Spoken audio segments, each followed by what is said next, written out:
حطوا الشيله وخلوا ضي الحفلة تقوم، تلعب وتفخر ومن حقها لو تفتخر، ولا رقت فوق المنصة كلامي للعموم، خلوا الساحة رجاء ولا وحده تمر.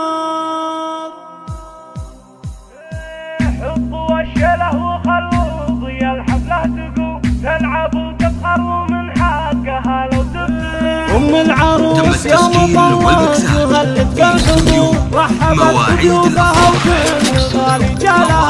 يالله انك تجعل ايامها كله سرور، يالله انه ما تشوفها في درب عيالها.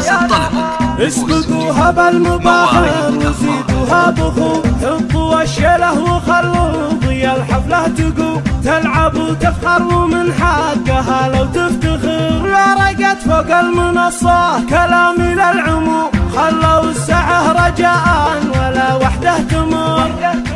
يا هلا يا بنت الامجاد وراعي السلوك، يومنا يفكر مواعيد شوفك ينتظر. والله ان اللي ما شافك من الزين محروم، من عرف فعلك وطيبك عرف معنى الظفر. الحلا والطيب مثل القمر بين النجوم، ام نايف من يجاري يفعولك ما قدر.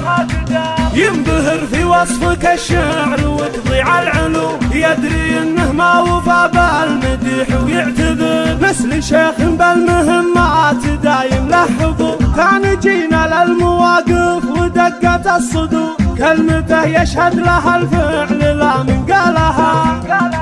ما تواندون ربعه كانها النار الشبوب، حر من مكر حرار وروسها تقلع. تم التسجيل والمكساج في استوديو مواعيد الأفراح.